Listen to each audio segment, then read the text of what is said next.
E já começou mais um programa Elga e Você, sempre com aquele compromisso de trazer informação com credibilidade. Eu adoro estar aqui com vocês. E o programa de hoje está simplesmente fantástico. Já iniciamos com um bate-papo assim, olha, cheio de curiosidade, com a roteirista e diretora de cinema, Samantha Coldebella. Demorei um tempinho para ter coragem de contar as minhas próprias histórias, né? Que é uma coisa que eu faço hoje, né? Terminei de rodar ano passado meu primeiro longa-metragem e agora estou em plena produção de uma série de 10 episódios, uma série de ficção. E na sequência, um bate-papo cheio de informação e responsabilidade com a advogada especialista em direito previdenciário, Giselda Natália, que nos chamou a atenção sobre planejamento, aposentadoria e como devemos estar preparados para esse momento. Infelizmente, nós não temos ainda a cultura da educação previdenciária. Sim. E a previdência, ela influencia na nossa vida do nascimento e até depois da morte. Tudo isso e muito mais aqui no Elga e Você, que já começou.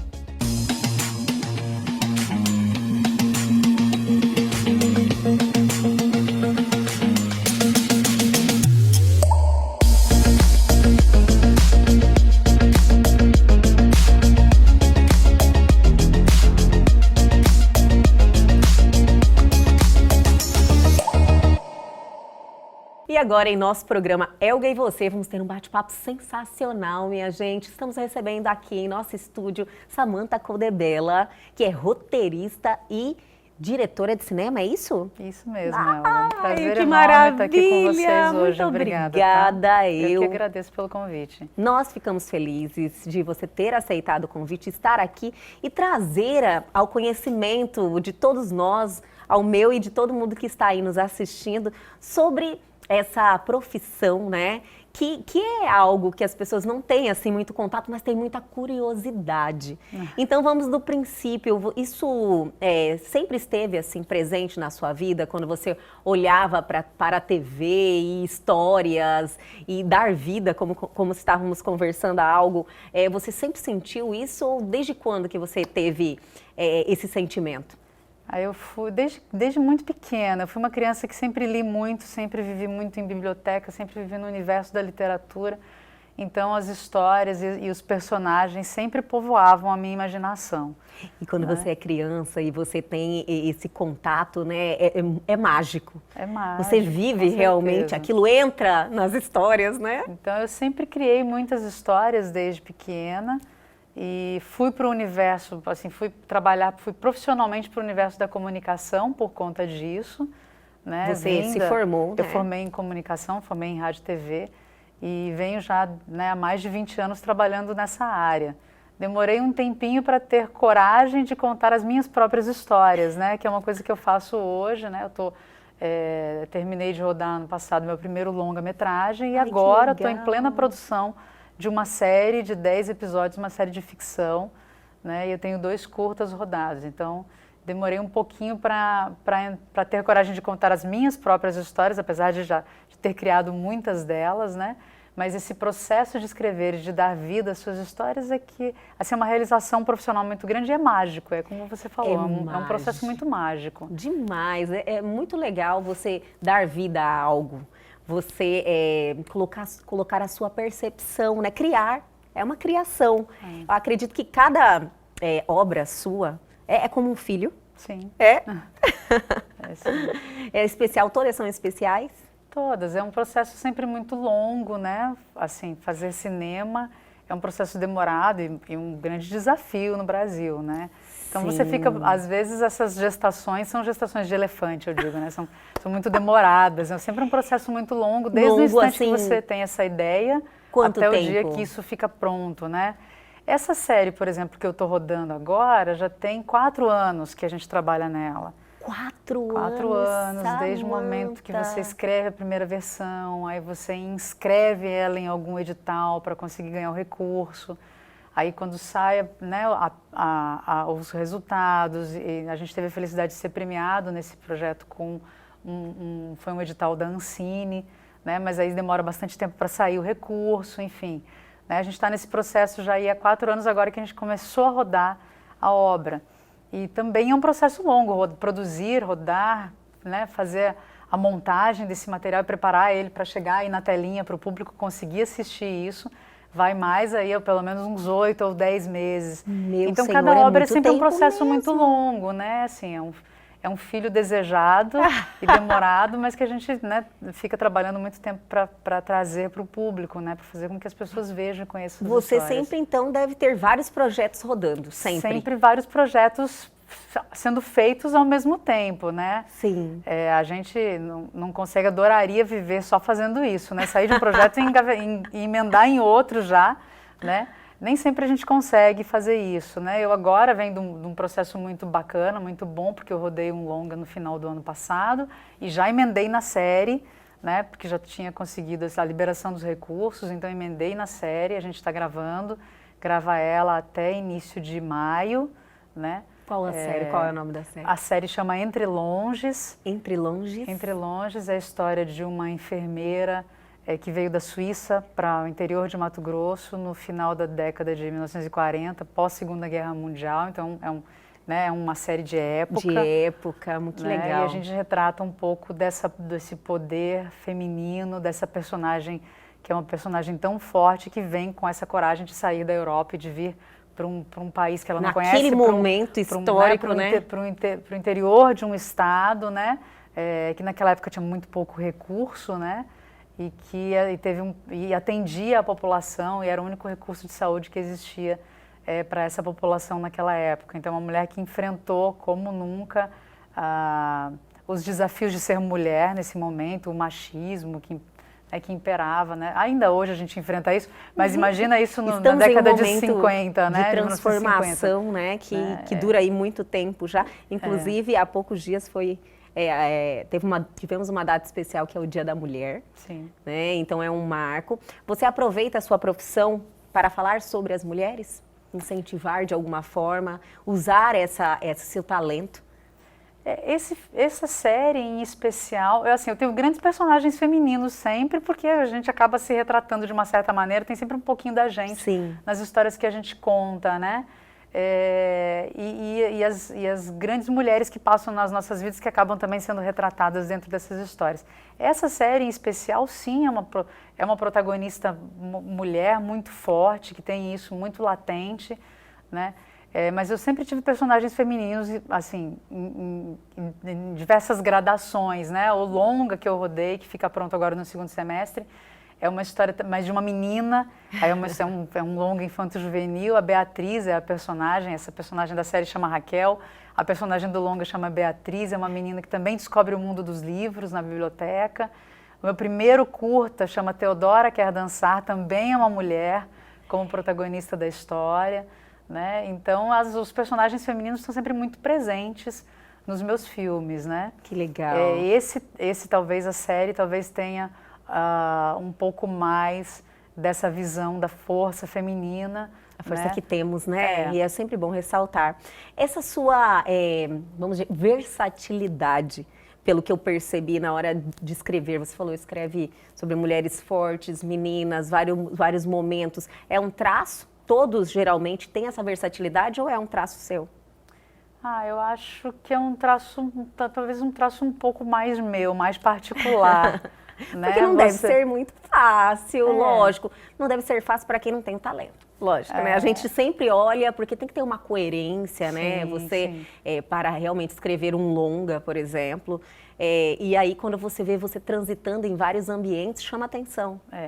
Eu acho que tem um pouco, eu diria que tem menos talento e um pouco mais de suor, tá, Elga? A gente trabalha, mas tem muita técnica, né? Adorei! Para conseguir fazer isso acontecer, né? Você trabalha muito em cima trabalha para daqueles acontecer. roteiros. Não existe isso, assim, é uma idealização das pessoas, a gente adoraria que acontecesse, assim, eu sento e vem uma luz e se eu escrevo o roteiro, não acontece. Não acontece, não gente, não assim. é desse jeito, entendeu? A gente sua muito na frente da tela. Para conseguir fazer essas histórias tem que ter um desapego muito grande. Alguns roteiros chega um momento que você pega ele e joga inteiro fora. Jura? E começa Já tudo de novo. aconteceu isso com você? Já várias vezes, Meu vezes. Senhor! Joga fora e começa de novo, porque você tem uma essência da história, mas você não conseguiu chegar lá com ela, então desapega mesmo, começa outra vez. né? E eu acredito que quando chega a esse momento, você tem que ter essa maturidade de falar não. Sim. Porque senão você vai ficar desgastando naquilo ali e aquilo não vai para frente. A gente tem que fazer essa história funcionar para o público, né? Para o espectador, para quem está assistindo, né?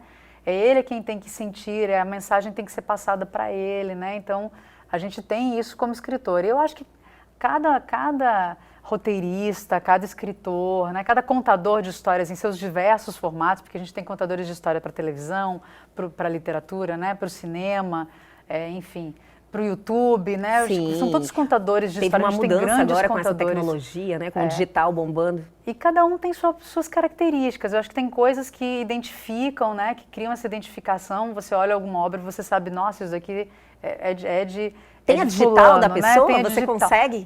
Tem a digital da pessoa. E a minha, eu diria que, assim, apesar de eu escrever para o público infanto-juvenil, para o público adulto, séries longas, né?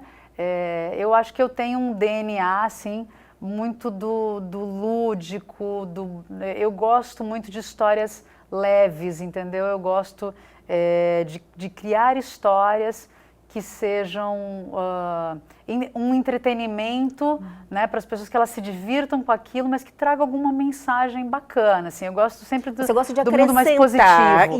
Isso, eu gosto do mundo mais positivo, trazer esperança, né? Sentimento bom nas pessoas. Isso, então isso talvez seja uma marca da minha produção criativa, né? Tem gente que já gosta mais do mundo da policial, do universo policial, do universo de serial killers, tal. Não é uma pegada que eu tenho. Minhas nunca coisas são muito mais por aí? lúdicas, nunca transitei por aí. Já tentou ou não gosta mesmo? Não gosto, não gosto. Acho que eu não tenho essa habilidade, né? Cada um tem um universo no qual transita e o meu é muito lúdico. Eu gosto muito de trazer essas referências sempre da literatura, que é muito presente na minha vida, né? O realismo fantástico, essa coisa mais lúdica, mais fábula. Então isso está muito presente nas minhas histórias. Nas Você histórias que eu conto. também tem um trabalho já realizado em relação a documentário. Sim, trabalhei muitos anos com produção audiovisual, trabalhei muito com produção de documentários.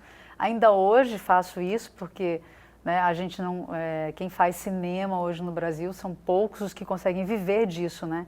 Então a gente faz cinema, mas para pagar conta a gente tem que trabalhar com outras coisas, entendeu?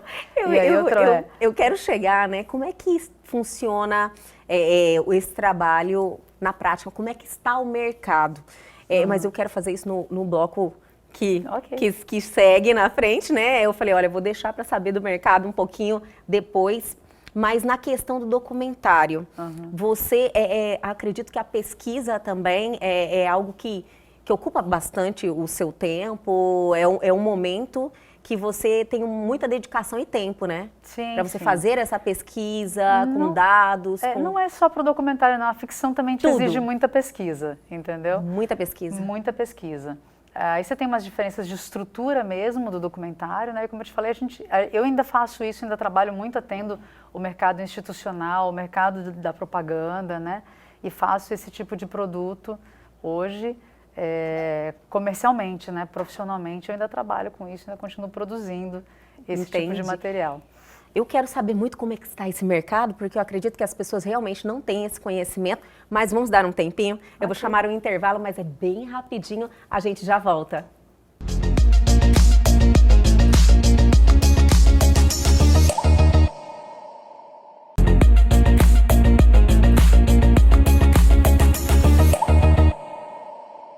Estamos de volta com esse bate-papo super descontraído e olha, eu fico curiosa demais em conversar com uma roteirista e diretora de cinema. Sempre a gente tem essa curiosidade, eu vivo o mundo da TV, né? Eu sei o quanto isso aguça a curiosidade das pessoas, chama a atenção das pessoas, porque é algo que você tem esse contato todo dia, mas você ainda olha assim e sempre se surpreende, né?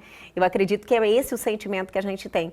E viver esse mundo, como você vive do outro lado das câmeras, como você falou, eu gosto de estar do outro lado. Gera a curiosidade de saber como é que tudo isso é produzido, como é que as pessoas fazem, qual é a dedicação, o tempo. Então, eu muito obrigada por você estar aqui novamente, trazendo essa realidade pra gente, Samantha. Eu que agradeço, Helga. Então, vamos falar sobre esse mercado. Você falou, eu acredito que o que te move é uma paixão. Você é apaixonada pela sua profissão. Não poderia ser diferente, porque eu acredito que sem a paixão você não conseguiria nem criar, né? E nem ter essa dedicação. Mas você falou que você não consegue viver disso? É isso? Hoje fazer cinema é muito caro, Sim. né? Te demanda sempre recursos muito altos, porque é uma equipe muito grande, Sim. você tem equipamentos, né? Você tem um processo todo, não é rápido, é um processo longo, demorado, né? E hoje não se faz, é impossível fazer cinema se a gente não tiver o apoio, um aporte público nisso, né? Então as políticas públicas de cultura são muito importantes para que a gente consiga fazer cinema, né? E eu vejo um mercado crescente em Mato Grosso, isso é muito animador. Que né? bom. A gente vê nos últimos anos, de 2015 para cá, que foi quando eu comecei realmente a mexer com cinema, quando eu fiz o meu primeiro filme. Né? Foi em 2015 seu primeiro De 2015 para cá, e nesses últimos 7 anos a gente vê um crescimento muito grande, um crescimento exponencial de produções, de curtas, de documentários, de longas, de séries. Né? A gente vê produções constantes acontecendo em Mato Grosso. E a gente vê os produtos daqui ganhando outros estados, viajando o mundo afora, sendo exibidos em outros lugares. Isso é muito assim, enriquecedor. Com certeza. E a gente tem muito orgulho disso, assim, de ver vários grupos, várias tem pessoas. Muito talento aqui, né? Eu já percebi tem muitos isso. Talentos, tem muitas histórias que só conseguem ser contadas em Mato Grosso porque são nossas histórias daqui, entendeu? Sim. E são muito ricas e são muito valorosas por conta disso, né? E que conseguem conquistar o mundo. Então, esse mercado é um mercado potencial, vem crescendo. Eu acho que Mato Grosso tem chance de ser aí um dos grandes polos de produção cinematográfica do Brasil. Olha só, que legal. Né? A gente vê equipes mais preparadas hoje do que quando a gente começou. Hoje a gente já tem profissionais no mercado para suprir toda a demanda que a gente tem. Um curso que começou agora na Universidade Federal de Mato Grosso de cinema. Né? Então já isso deve ser bem novo, né? É recente, o curso de cinema, se eu não me engano, tem uns 2 anos, entendeu? Se estruturando, já tem aí a primeira lógico. turma, daqui a pouquinho está formando a primeira turma. Sim. Né? Então, assim, era uma coisa que quando eu entrei na faculdade, por exemplo, quando eu me formei, não vou nem contar, que há mais de 20 anos, mas quando lá atrás, quando isso aconteceu, o sonho do cinema era um sonho que pra gente era impossível em Mato Grosso.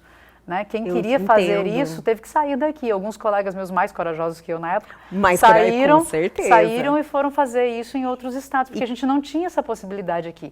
E hoje você está vendo aqui acontecer. É uma paixão muito grande aquilo ali, você sente a necessidade de fazer e você não encontra apoio, né, Samantha? Então hoje a gente vê isso acontecendo aqui. Para você ter uma ideia, é alguma história que eu gosto muito de contar. Em 2017, quando eu rodei o meu primeiro filme, o meu primeiro curta, a gente teve que trazer equipamentos de fora, profissionais de fora, porque algumas áreas a gente não tinha profissionais em Mato Grosso, né? Para que a gente conseguisse isso, nós juntamos um grupo de pessoas, de roteiristas que tinham ganho projetos, e a gente juntou e fez os 5 filmes num bloco só, que a gente chamou de box de curtas, né? Então, com esse dinheiro, quando a gente otimizou os recursos, a gente conseguiu trazer caminhão de equipamento de São Paulo para cá, a gente conseguiu trazer profissionais experientes para nos dar suporte, porque a gente não tinha profissionais aqui. E hoje, eu rodando a minha série em Mato Grosso, que eu estou agora, sábado foi o término da primeira série, do primeiro bloco de gravações da série, né? Eu tenho uma equipe de 50 pessoas, são todos de Mato Grosso. Eu não trouxe ninguém de fora. Pessoas. A gente tem os profissionais para todos os setores hoje aqui formados, altamente capacitados, uma equipe técnica de alto nível em Mato Grosso. A gente tem os equipamentos, as produtoras investiram nisso, trouxeram equipamentos de primeira linha. Então hoje se faz cinema em Mato Grosso sem ter que sair de Mato Grosso para buscar em outros lugares. Entendi. Né? Então é um mercado premente, a gente tem muitas produções muito legais e a gente vai ver muitas produções acontecendo que daqui maravilha. em diante. Então estão em um momento especial, então, né, agora de transformação, de evolução. Sim. Você acha que a tecnologia possibilitou esse momento agora? Eu acho que ela democratizou bastante, né? O acesso, isso que a gente sente, né? A produção, principalmente, né? Quando se fazia o cinema com película, ele era infinitamente mais caro do que se é hoje, né? Hoje a gente consegue rodar, né, com mais de uma câmera ao mesmo tempo, né? Como você que está aqui com várias, né? A gente faz isso hoje também com cinema, né? O digital traz pra gente uma qualidade absurda, né, para fazer o filme, e a gente consegue fazer e consegue refazer uma cena e gravar mais de uma vez, o que quando você faz com película, cada fotograma é muito caro, né? Então, os sets continuam sendo caros, né? Um dia de gravação sempre continua custando muito alto, né? Mas hoje democratizou, a gente consegue fazer isso de uma maneira mais acessível, e aí é a criatividade, né? A gente está vendo filmes hoje sendo feitos com telefone celular, né? É a sua criatividade hoje que comanda isso, porque a gente tem tecnologia, tem plataformas de disseminação dessas histórias, né, desses filmes. Abriu um mundo novo, então, né? Abriu, realmente. Hoje todo mundo pode produzir conteúdo, todo mundo pode fazer cinema com aquilo que tem na mão, né? Basta ter vontade e criatividade. E os seus projetos hoje que estão rodando aí, quais são? Então, eu estou com o longa que chama Beatriz Vira Folhas, que está na fase de pós-produção. O que é a fase de pós-produção? A fase de pós-produção é assim, depois que você grava tudo, Sim. o filme vai para montagem, né? Então Entendi. você transforma, bota todas as cenas na ordem que o filme vai ser exibido, né? Para entender se essa história funcionou ou não funcionou, né? E aí, olha, quando a gente monta ela... Já aconteceu, você, lógico, escreveu, tem lá o seu planejamento, mas na hora de montar, não foi o resultado que você... Comigo não aconteceu, graças a Deus. Ai, que entendeu? bom, né? Não aconteceu, mas é um medo que a gente tem como roteirista. É um risco? É sempre um risco. Entendi. Né? É um medo que a gente tem como porque roteirista. Porque é um trabalho, né, de que entender. você faz ali, porque você falou tanto que demanda uma dedicação, uma equipe, um custo, né? Aí você chega na hora, produz e não funciona. Quando você falou que, por mais que você escreva, de repente você já jogou tudo e abandonou. Isso, mas a gente tem todo um trabalho antes para quando chegar na hora acontecer. Da montagem isso não acontecer, né? Graças a Deus com Beatriz, quando eu assisti o primeiro corte dele, eu vi que a história estava toda lá, que tinha funcionado. Então isso é muito bom, né? E aí depois disso, desse primeiro corte, ele vai então para fazer cor, para fazer pós-produção de som, os efeitos os sonoros do filme, a trilha. Então é todo um processo, são vários profissionais, né, envolvidos, cada um na sua especificidade, né, na sua especialidade, para fazer com que o filme fique pronto, né? O roteirista, ele é, então, o elemento, assim, crucial de toda essa produção, né? A história parte dali sempre do roteiro, né?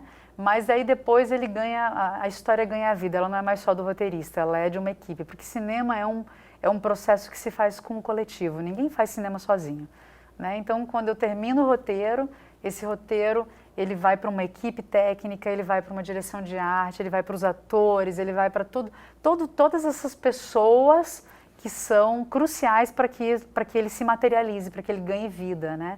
Então ele não é mais só meu. Depois que eu escrevo ele é do mundo, ele é de todo mundo que está envolvido no projeto, né? E isso é muito enriquecedor, porque cada um traz um pouco mais do que aquilo que eu própria coloquei no roteiro, que eu coloquei nessa história. Então sempre tem um pouquinho das outras pessoas. Tem, essa história sempre fica maior quando ela tem a ajuda das outras pessoas. É sempre muito bonito ver isso acontecer. E olha, a sintonia da equipe, então, né?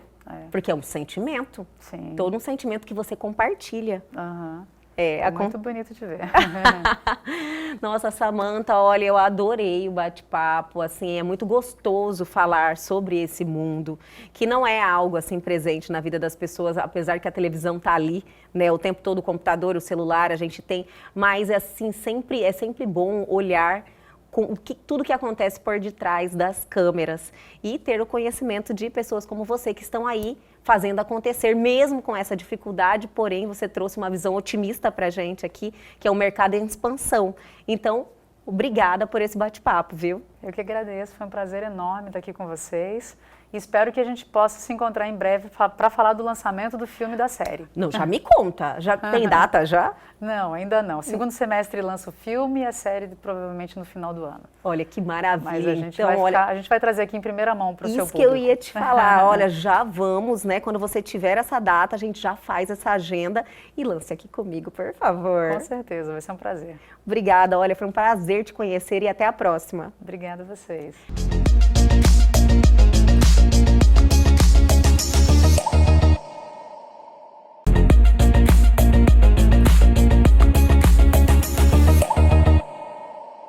E agora, em nosso programa Elga e Você, vamos ter um bate-papo muito importante, porque estamos recebendo aqui a doutora Giselda Rocha, especialista em Direito Previdenciário, e também você faz parte da Comissão de Direito Previdenciário na OAB, né, doutora? Sim, também faço Muito parte. obrigada pela sua presença, por estar aqui, sempre contribuindo com informação.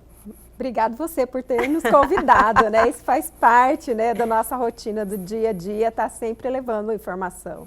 Olha, doutora, e é um ramo tão importante que eu acredito que a gente até fala pouco sobre isso, né? É um momento que todo mundo vai chegar, a gente pelo menos almeja, né? Quanto mais velho, melhor. A gente precisa ter esse conhecimento e nos preparar para esse momento, mas a grande maioria das pessoas não estão, né, doutora? Isso procede? Infelizmente, nós não temos ainda a cultura da educação previdenciária. Sim. E a previdência, ela influencia na nossa vida do nascimento e até depois da morte. Olha! Tem algumas pessoas que falam assim, morreu, acabou. Não, porque normalmente você tem dependentes, você tem pessoas que precisam dos seus cuidados, né? Sim. Então, a gente nasce, primeira coisa que a mãe vai pedir, salário maternidade. Se a mãe falece, primeira coisa que a gente vai pedir, pensão por morte, né? É verdade, doutora. Então, ela começa desde o nascimento e passa do pós-morte. Doutora, você também é professora, né? Você Sim. fala mais de 20 anos, é isso? Sim, há mais de 20 anos. Nossa, mas acumula muito conhecimento, né? Muita informação. Estamos em um momento de muitas mudanças. Sim, desde a reforma que aconteceu em novembro de 2019, a gente tem passado, assim, por etapas. Só que aí o que aconteceu? Teve a reforma em novembro, quando foi 2020 a gente teve a pandemia, então aí todo mundo, pandemia. Tipo, aquele assunto deu morreu, aquela né? abafada, todo Sim. mundo ficou meio quieto, as pessoas começaram só a se assustar na hora de pedir pensão por morte, que aí eu percebi isso muito, assim, o impacto na população das pessoas que me procuravam, né? Entendi. E foi Porque algo, mudou. né, que aconteceu muito por causa, muitos faleceram Sim. até pela situação da pandemia, né? Sim, e não faleceram só pessoas idosas, né? Faleceram pessoas jovens, né? Eu tive casos, assim, de pais de família com 40 anos, 50 Nossa. anos. Então, aí a hora que você vai... Aí qual que vai ser a pensão? Aí você, olha, as regras mudaram, não é como era.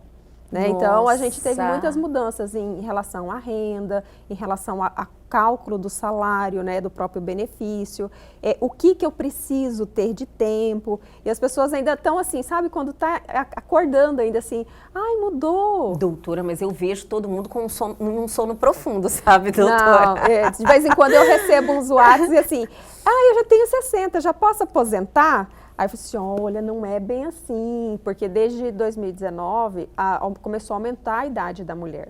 Então, antes a mulher com 60 anos já aposentava, hoje não. Eu tenho que saber que ano que você completou a idade para saber dentro da proporção se você já tem a idade mínima, porque esse ano é 61 anos e meio. Ou seja, não adianta eu chegar, fiz 61, quero aposentar. Não, você tem que ter 61 anos e 6 meses. A partir de 2023... A idade que você passa a ter direito, por idade, lógico, é 61 anos e meio. E isso em 2022. Isso é regra geral agora. Isso em 2022. Quando for 2023, aumenta 6 meses. Aí, quando chega 2023, então a mulher se aposenta somente com 62 anos. Olha só, porque nós estamos, então, em um período de transição, Sim, doutora, é isso? Sim. Aí, tanto é que as mulheres que estavam com 60 em 2019, se aposentaram com 60 anos. Sim. A partir de 2020, vai subindo 6 meses. Olha só, mas daí chega a uma... Quando chega 2023, já aumentou até chegar a 62 anos. Então, aquela ideia que a gente tem, né? Eu vou aposentar aos 60. Não é bem assim. Você vai se aposentar provavelmente com 62, se você for fazer aniversário depois de 2023, né? Doutora, não fugindo aí muito na situação da mulher, antes de iniciarmos a entrevista, a doutora pontuou nessa despreparação da mulher para este momento. Hoje, em seu escritório, você deve ter contato com muitos casos assim que a mulher realmente não contribui, não tem nenhum conhecimento em relação a como proceder para ela ter aí toda a documentação, estar preparada para a aposentadoria. Hoje, normalmente, o que eu tenho assim orientado aos meus clientes, inclusive amigos, né? Almoço de família, porque a gente ainda tem uma cultura, o pessoal fala assim, lá vem ela com o papo de novo, nossa, né? Só então, fala ele disso. só fala disso. Mas eu olho, porque depois eu já vejo assim, vai chegar lá chorando. Vai chegar lá chorando. Que estou antecipando, né? E aí a gente tem muitos casos assim, que a mulher jovem trabalhava, contribuía, aí entra para o casamento, para de trabalhar, cuida dos seus filhos, cuida do marido, cuida de todo mundo. Aí, a hora que ela chega aos 60 anos, que daí a energia está baixinha, já está começando a reduzir, né? E você está precisando de uma secretária para ajudar nas coisas do lar, ela não tem renda, porque ela tem um pouco de contribuição. Então, assim, tanto é que eu sempre, quando eu faço um planejamento previdenciário, eu faço questão que venha o casal, né? E aí o casal entenda que é uma equipe. E se um faltar, quem que vai suprir a necessidade e que os dois precisam trabalhar juntos aqui pensando nisso, né? Porque hoje... Pensando nos dois, em todas as situações. De todas as possibilidades ali. Porque eu vejo esses dias mesmo, teve um cliente meu que ele está com 70 anos, a mulher dele fez 60, nunca contribuiu, aí ela teve um câncer de mama, né? E aí ele estava lá reclamando para mim, porque ele estava lavando louça, né? Aí eu falei assim, eu falei para o senhor, era para ela estar contribuindo, porque se ela tivesse contribuindo, ela poderia sair de auxílio-doença, benefício por incapacidade temporária, né? Assim, pois é, agora eu estou lavando louça. Porque ela não tem o rendimento que poderia estar utilizando para estar pagando uma pessoa. Ameniza também uma situação, né? E aí ela, adoentada, acamada, e ele que nunca cuidou dos serviços domésticos, agora estava tendo que cuidar. Olha só, doutora, a doutora falou agora há pouco em planejamento previdenciário. Você faz esse tipo de consultoria? Sim, isso é engraçado porque você fala, olha, vou procurar um advogado só Não. Na questão de um problema. Na questão do planejamento, ninguém fala. Não, ninguém fala. Infelizmente, nós não recebemos na escola ainda as informações tanto de uma educação financeira como uma educação previdenciária. Perfeito. Tanto é que quando veio a questão da educação ambiental, né, a gente tem há poucos anos na escola a educação ambiental. Isso está na Constituição há 30, né? Olha só, isso é verdade. E que fazem parte do nosso dia a dia. Sim. Então, quando a gente fala de planejamento, eu já faço isso há muito tempo, não a partir da reforma, né? Eu tenho clientes que me procuram 10 anos antes da sua aposentadoria, mas com que finalidade, né? Para saber, com quantos anos eu vou aposentar, qual será a projeção da minha renda, o que eu preciso resolver, se meu nome está errado. Eu já tive situações de cliente que o CPF dele estava vinculado ao do pai. Porque antigamente o jovem trabalhava, mas ele não tinha CPF e vinculava com o pai. Aí a hora que ele vai aposentar, não aparecem as contribuições, porque está vinculado com o pai, mas não foi o pai que trabalhou. Entendi. Então, assim, aí as pessoas se preparam para se aposentar. Tanto é que uma vez eu tive até uma situação de uma cliente minha, em 2010, que eles começaram aquele programa Aposentadoria em 30 Minutos, né? Eu já tinha feito todo o planejamento dela. Aí um dia ela acordou e falou assim, Giselda, eu estou preparada, né? Aí eu até lembro disso, assim, então tá bom. Aí fui no INSS, naquela época ainda estava atendimento presencial, a gente era atendido, né?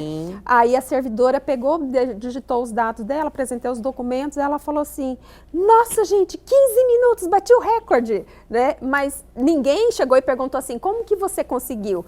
Porque antes teve uma organização para depois chegar na aposentadoria, né? Mas mesmo assim, doutora, eu vi você falar 10 anos, então a pessoa te procura quando já está chegando perto. Sim, mas é errado. É errado ainda. É errado. Na sua opinião, qual seria o momento que as pessoas precisam se informar melhor, né? Buscar alguém que estudou para isso, que trabalha no... A partir dos 16 anos. Olha só, minha gente. Você vai assustar, né? Você vai assustar, vai falar assim, 16 anos, olha, né? Hoje, o que eu vou fazer com 16 anos, né? A partir dos 16? A partir dos 16 anos. Eu, inclusive, tenho uma filha de 16 anos e ela sempre me acompanhou na faculdade, em tudo, né? E ela gosta até de previdenciário, entende bem.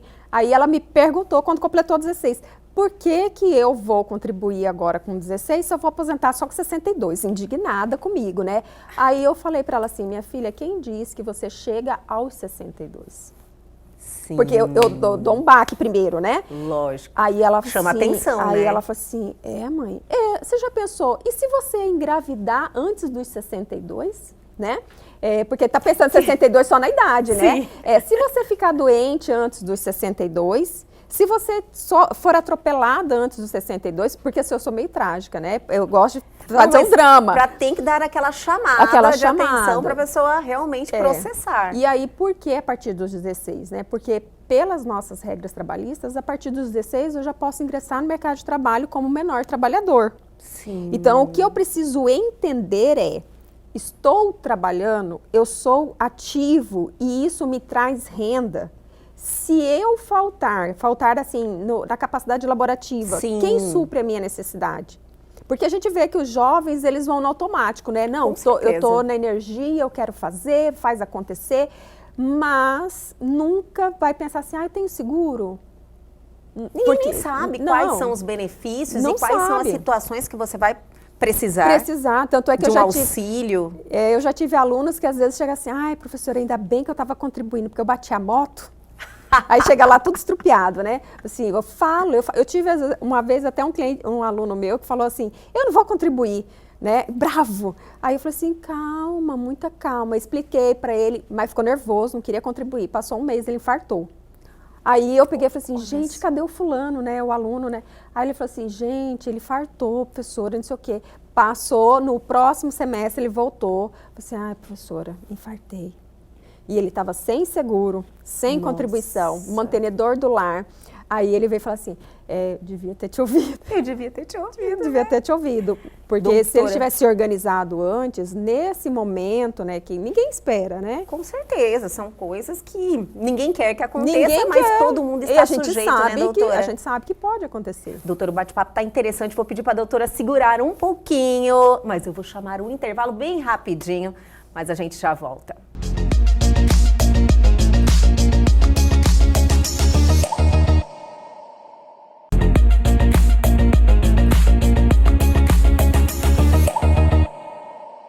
Estamos de volta com esse bate-papo de extrema relevância. São informações que realmente nós precisamos estar mais atentos, ter mais responsabilidade com esse momento.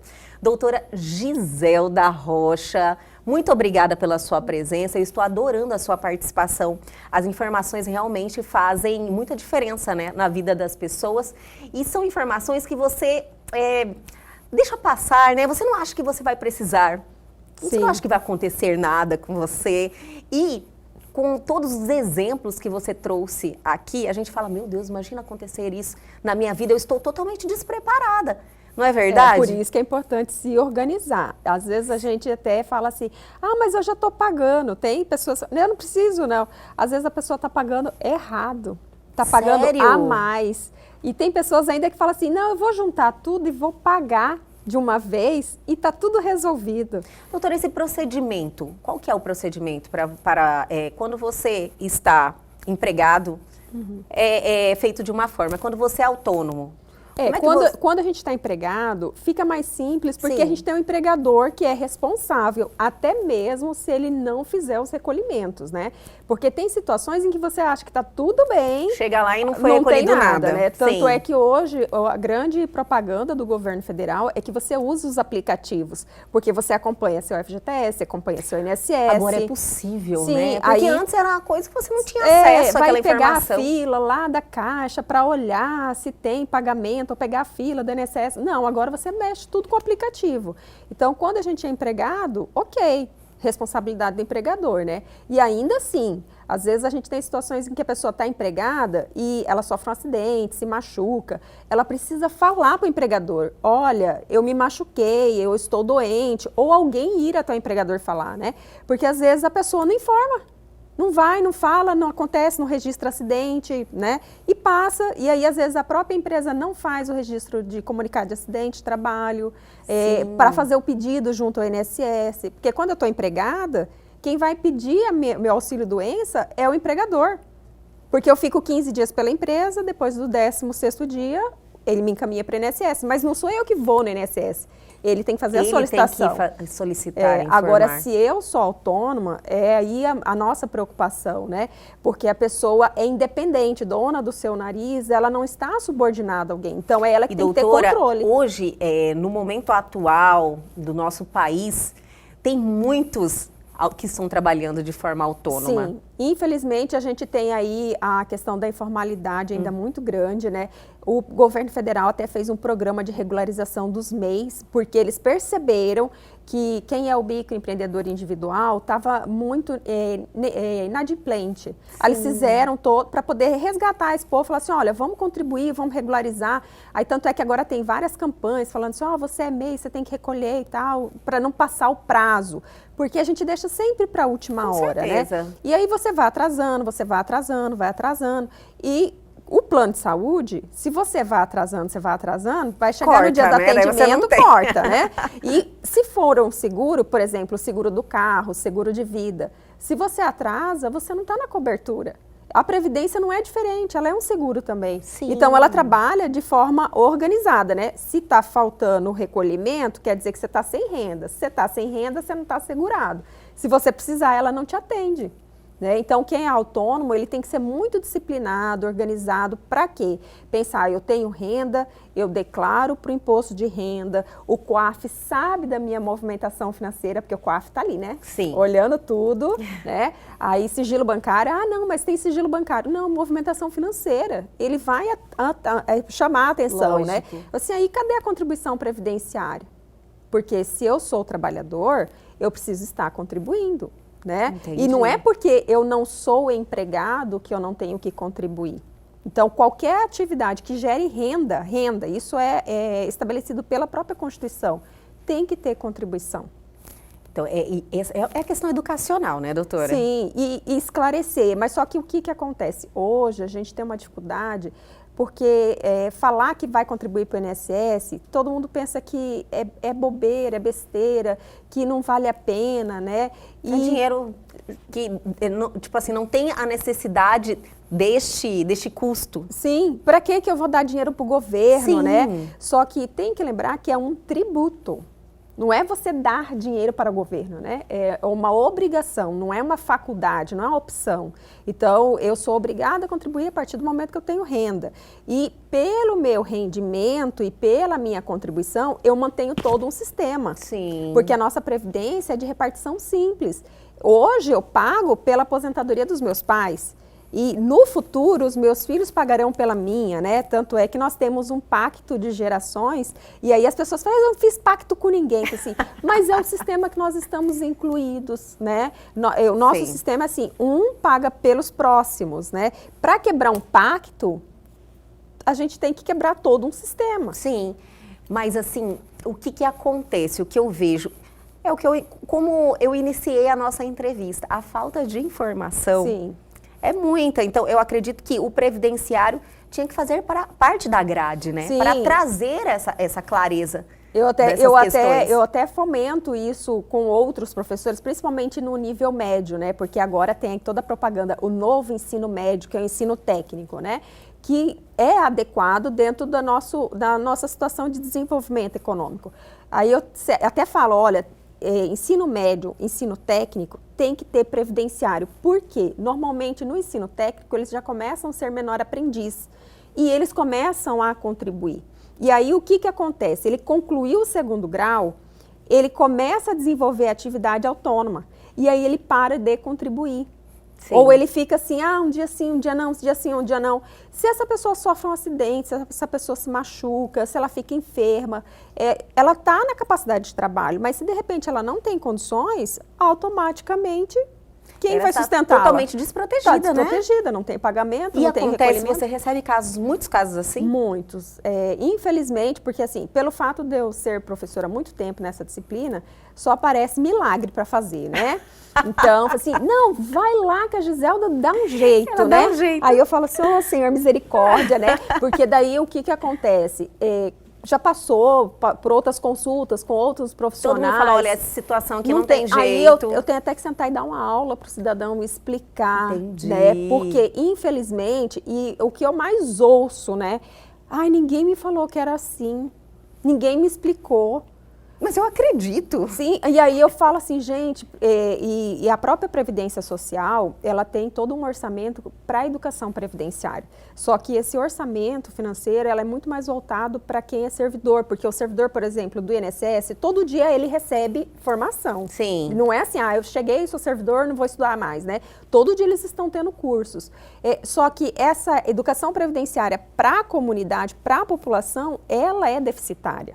Muito. Porque precisava vir e falar assim, olha, você precisa de previdência, se você adoecer, se você tiver filhos, né? Se você falecer, que situação que você tem. Porque que a pessoa olha naquela contribuição, mas ela não olha para o outro lado, caso ela precise. Sim. É esse amadurecimento, desse comprometimento com o futuro, né, e com as outras pessoas também, que precisa ser fomentado. Sim, e outra coisa... Nos nossos jovens, né, que estão entrando aqui agora. E como o nosso sistema é desacreditado, Isso porque todo mundo fala é outra assim, questão, eu vou aposentar com um salário mínimo, né? Sim. Você não vai aposentar com salário mínimo se você não contribui com o salário mínimo.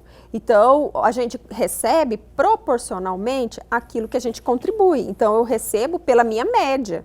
Né? E é isso que as pessoas precisam entender, porque até 98, antes da gente ter uma reforma que foi a emenda 20, as pessoas pagavam os 3 últimos anos e aposentavam no teto. Então, era quase mágica, né? Sim. Você passava 30 anos pagando salário mínimo, aí nos últimos 5 você melhorava, estava tudo bem. E aí, você conseguia. E conseguia, só que aí mudaram as regras. Cortaram a mordomia, começaram a perceber no estudo atorial que as pessoas estavam contribuindo com pouquinho e chegava no último momento. É aquele jeitinho brasileiro Sim. de sempre, Aí né? eles falam, não, a gente vai aposentar, só que é pela média. Olha, tudo que você contribuiu, e nesse caso tirava as 80% Como que maiores. funciona né? essas escalas, doutora?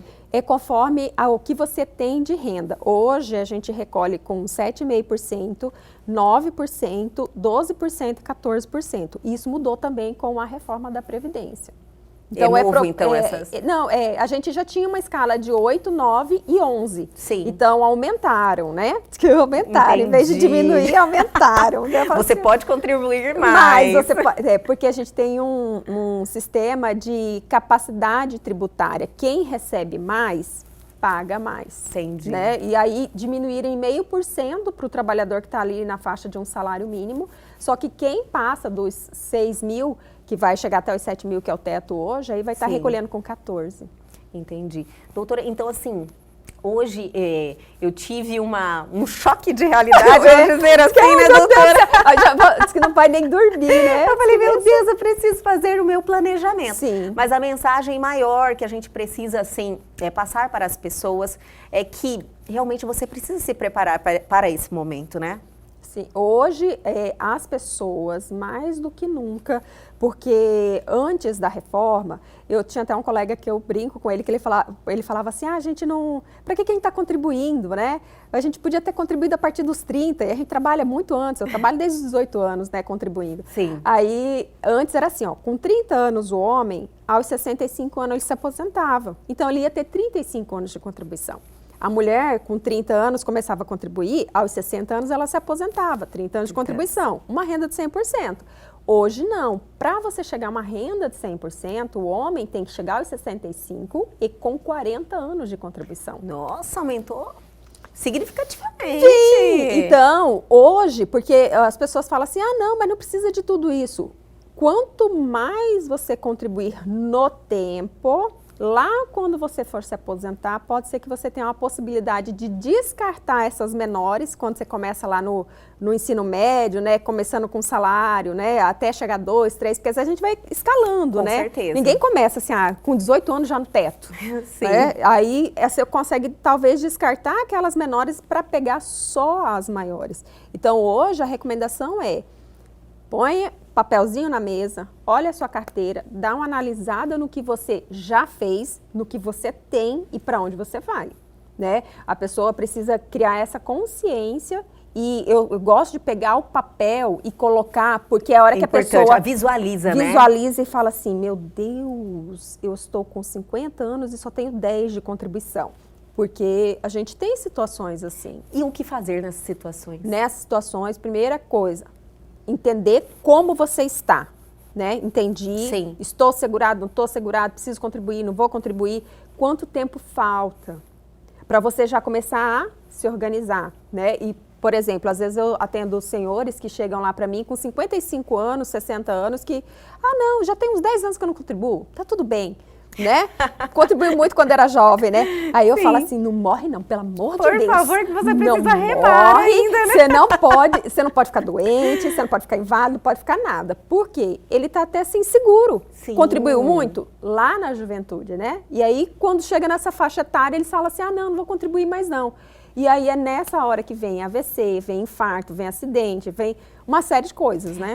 Esse desprendimento também de falar de contribuir só para a aposentadoria é que precisa ficar mais claro, né, doutora? Sim. Existem outros benefícios que você pode precisar durante esse trajeto. Desde um salário maternidade, Sim. o próprio auxílio reclusão, né, que é para quando a pessoa vai presa, porque ninguém tá todo mundo Imagina, sujeito, né, que vai acontecer, mas de um dia para o outro. Não sabe, de repente Sim. você passa um estresse aí no A gente trânsito, não né? quer, né? Passa o estresse do trânsito, né? Mas acontece, né, E doutora? acontece. A doutora fala com tanta naturalidade sobre isso, é porque acontece. Sim, e eu tenho certeza que você já recebeu muitos casos. E às vezes a gente até fala assim, parece médico, né? Porque médico atende a gente que nem um pedaço de carne, né? É isso aqui e tal. Nem sente, né? A gente já vai lá, não quer nem ir no médico, Não quer com nem medo no médico, do diagnóstico. Como eu trabalho com isso diariamente, né? Assim, não que eu fiquei já endurecida com isso. Eu vejo tanta situação, eu falo assim, meu Deus do céu. É o realismo, né? Você Sim. fala, nossa, isso é natural da vida, acontece. Acontece. E aí parece assim, já tá prevendo uma coisa ruim. Se eu não tô prevendo, é porque eu já vi essa história antes. Sim. Eu já vi essa história antes, né? Não, perfeitamente compreensível, doutora. E olha, nós precisamos falar mais sobre isso. Vamos, Sim. inclusive, marcar um próximo bate-papo para a gente Claro. trazer mais questões, para trazer esse entendimento, poderíamos dizer assim, de cada um, da importância que é ter esse conhecimento e de se preparar para esse momento, não só para a aposentadoria, como por qualquer incidente que aconteça no dia a dia. Vamos marcar uma próxima, doutora? Claro. Eu adorei essa participação. Até, por exemplo, no caso da mulher, né? Tem tanta mulher que pode adotar hoje, sair de licença maternidade. Olha só. Né? Ou até mesmo homem. Doutora, isso faz parte agora já da reforma? Não, isso já existia. Já existia? Desde 2010. Aí, a partir de 2015, a gente teve uma mudança, que daí ampliou até para os casamentos homoafetivos, né? Olha só, E importante aí, também, até né? na situação, até mesmo quando a mulher falece no parto, o homem passa a receber o salário maternidade, porque ele é pai, né? Sim. Ele não é mãe. Mas quem vai atender esta criança neste período em que ela não usufruiu? Né? Então, vai ser o pai nessa situação. Vai ter que ser o pai. E não tinha previsão antes? Não tinha previsão, isso mudou desde 2015 para cá. E na próxima pauta, então, vamos abordar essas alterações e passar mais informação. Claro, isso é ótimo. E quanto mais informação, as pessoas começam a entender o que elas têm de direito, o que elas têm de dever, né? Com certeza. Porque se eu não devo nada, eu não vou reclamar nada, né? Lógico. Mas se eu estou pagando, eu sei que tem contraprestação, eu vou exigir, né? Com toda certeza. E eu acredito que é isso que a gente precisa fomentar em todos. Sim. Doutora, muito obrigada. Adorei a sua participação. Foi muito pertinente todas as informações que você trouxe aqui. E até a próxima. Tô te esperando agora para o planejamento. Eu vou lá. E o Elgue Você de hoje fica por aqui, mas amanhã nós estamos de volta sempre às 21h30. Perdeu algo? Quer entrar em contato com a gente? Atenção, pegue o seu celular agora, aproveite a oportunidade, aponte a sua câmera ao QR Code que está aí na sua tela. Vá direto ao nosso Instagram, interaja com a gente ou para o nosso canal no YouTube e reveja essa entrevista e tem um conteúdo sensacional lá te esperando. Aguardo vocês amanhã aqui na TV Pantanal, canal 22.1.